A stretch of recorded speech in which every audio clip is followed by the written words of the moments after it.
Minister, over the last period of time, last decade or so, corporate profits in this country have absolutely gone through the roof. I estimate about 127% increase in corporate profits. Last year, net household wealth went up by 89 billion to a record 883 billion, and most of that, more than 50% of that, is in the hands of the richest 10%. In the interest of justice, fairness, equity, and indeed to provide funds for public services and infrastructure, isn't it time for wealth taxes? At the outset, I should remind the Deputy of the many different ways in which wealth is currently taxed in Ireland. And this is true, for example, the capital gains tax is true due to deposit interest retention tax or DIRT tax, and of course it's true the local property tax.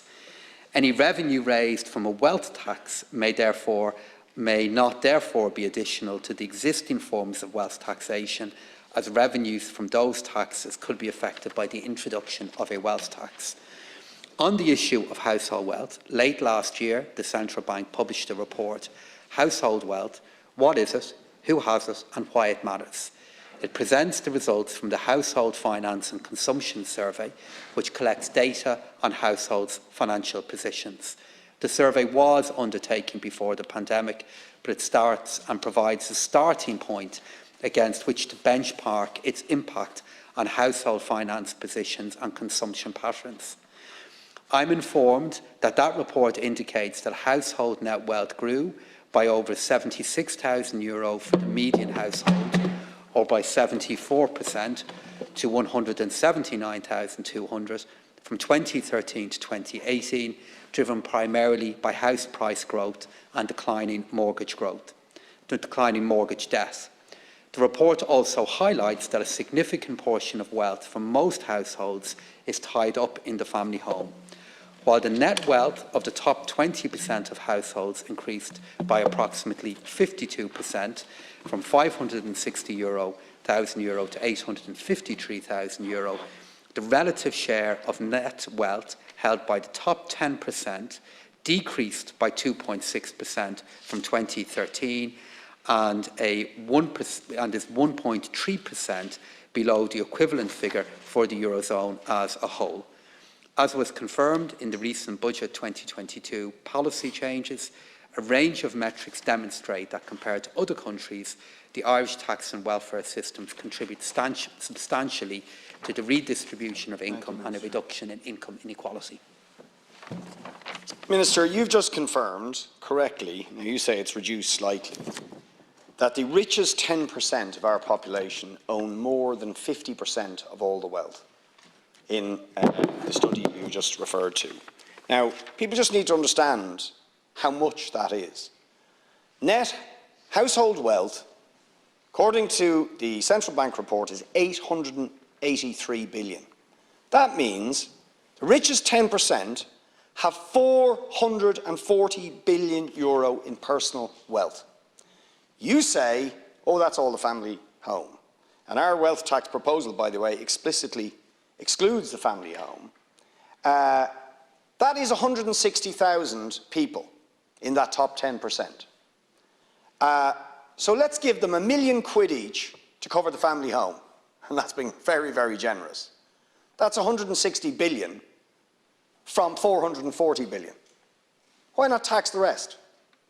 Even by 2%, in order to redistribute some of the wealth to the bottom 50% who have less than 2% of the wealth in this country. But, Deputy, in the answer that I gave to you at the very start of it, I noted the array of taxes that we have on capital and the level of those taxes. Our taxes on capital gains tax and capital acquisition tax are very high in comparison to many other countries within the European Union and the OECD. So we already tax capital at a very high level. And you're right, I did acknowledge that for much of the wealth that I referred to in my answer back to your question, a share of that is wrapped up in property that is owned in the family home and property investments that some may make. But that's the reason we have a local property tax, to tax that form of wealth, which is a tax that you want to abolish and get rid of. So I'd make the point to Deputy Boyd Barrett that if you believe the way in which we should tax a very high level of wealth is by how we tax capital, that is what we are doing at the moment. We have an array of capital taxes at high rates, and it is one of the rationales for having a local property tax.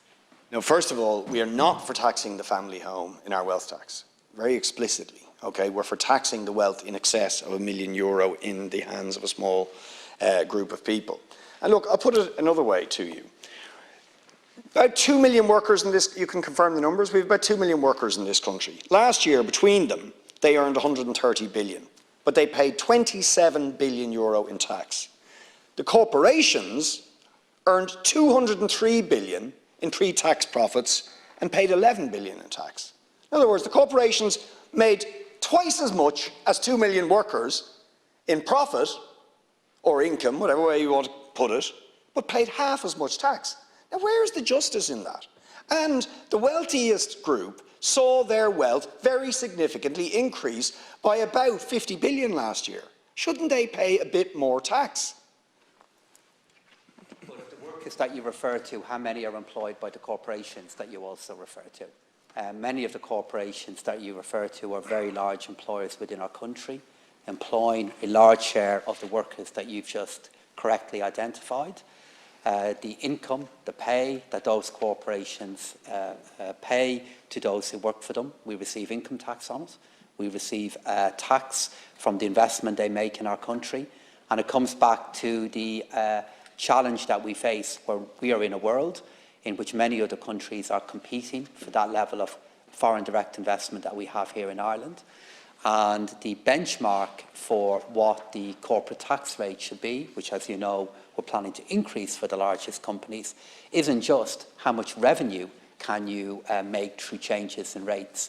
It's also the need for that rate to be competitive to other countries. So I do acknowledge that we have a low rate of corporate tax in 12.5%, albeit it's going to go up.